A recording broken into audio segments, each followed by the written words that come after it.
കാസർഗോഡ് ഉപ്പളയിലെ നാരായണന്റെ സംസ്കാരത്തിൽ പച്ചക്കള്ളം പ്രചരിപ്പിച്ച് ഒരു വിഭാഗം മാധ്യമങ്ങൾ. RSS പ്രവർത്തകന്റെ സംസ്കാരം മുസ്ലിം ലീഗ് വനിത നടത്തിയെന്നത് ലീഗിന്റെ രാഷ്ട്രീയ കളി. പണി വരുന്നുണ്ടവറാച്ച.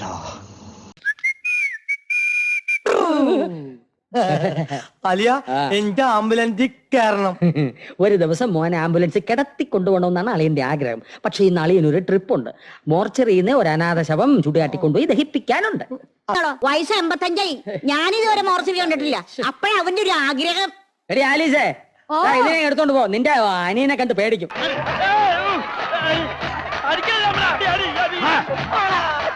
എന്റെ ജീവിതവും ബിസിനസ്സും പച്ച പിടിച്ചതിന്റെ കാരണക്കാരൻ ഡോക്ടറാണ്. എന്റെ കട ഇത്രക്ക് ഡെവലപ്പ് ആയത് ഡോക്ടർ വന്നതിന് ശേഷമാണ്. എന്റെ കടയിൽ കയറി ഒന്ന് ബ്ലസ് ചെയ്തിട്ട് പോണം പ്ലീസ്. ഏതാ തന്റെ കട? മെഡിക്കൽ ഷോപ്പ് ആയിരിക്കും. അല്ല, ആ കാണുന്ന പാക്കിംഗ് കേസ് ഷോപ്പാ. അതിരിക്കട്ടെ, രണ്ടുപേരും കൂടി എങ്ങോട്ടാണ്? ആ കുട്ടി എങ്ങോട്ടോ പോകുന്നു, ഞാൻ വേറെ എങ്ങോട്ടോ പോകുന്നു. ആ സാറേ, ഒരാഴ്ചയായിട്ട് പെട്ടി ഒന്നും അനങ്ങിട്ടില്ല. ഒന്ന് സഹായിക്കും സാറേ. ഒന്ന് പോടോ. ഏയ്, അത് പറ്റില്ല. നിന്നോട് പറഞ്ഞ പണി നീ ചെയ്യണം. അതും പറഞ്ഞ സമയത്തിനുള്ളിൽ തീർക്കണം. ഇല്ലെങ്കിൽ ബെൽറ്റിന് അടി കൊള്ളും. ആഹാ, അത്രക്കായ എങ്കിൽ പറഞ്ഞ സമയത്തിനുള്ളിൽ തീർത്തിട്ടേ ബാക്കി കഴിയുള്ളൂ.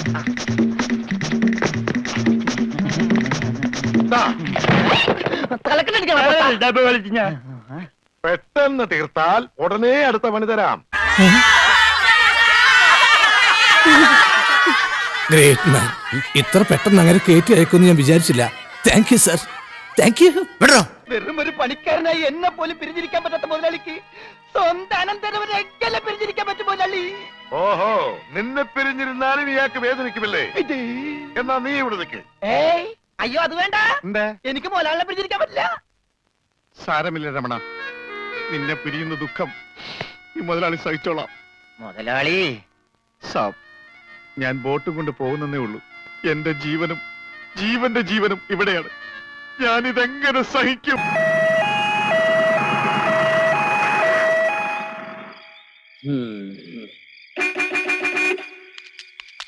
എന്താണ്? ബോഡി റെഡിയാണോ? പിന്നെ എപ്പോഴും റെഡിയാണ്. ശവം കൊണ്ടുപോകാൻ ഒരു സ്പിരിറ്റ് വേണമെങ്കിൽ സ്വപ്പ സ്പിരിറ്റ് അകത്ത് ചെല്ലണം. അതൊക്കെ ഞാൻ അറേഞ്ച് ചെയ്തിട്ടുണ്ട്. വാ.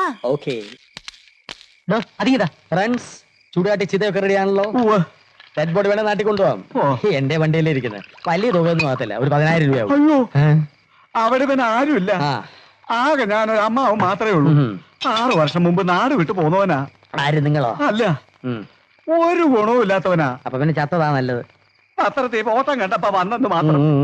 ഇവിടെ ദഹിപ്പിച്ചാ മതി. ഇവിടെ ദഹിപ്പിക്കാൻ ഒക്കില്ല. അയ്യോ, ഇവിടെ ദഹിപ്പിക്കണ്ട. പൊതു ശ്മശാനത്തിൽ ദഹിപ്പിച്ചാ മതി. ശ്മശാനത്തിലെങ്കിൽ പൊതു ശ്മശാനത്തില്.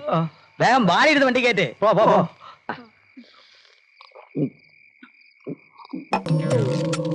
എല്ലാരും വാ, നീ താമസിക്കണ്ട. അങ്ങോട്ട് ഒരാൾ വിളി.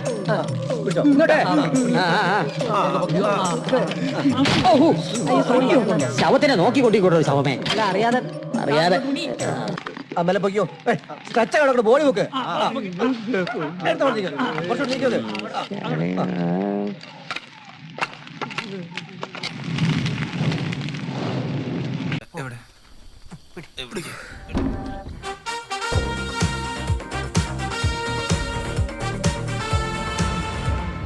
ജീവിച്ചിരുന്നപ്പോഴും ഒരു ഉപകാരം ഉണ്ടായിട്ടില്ല.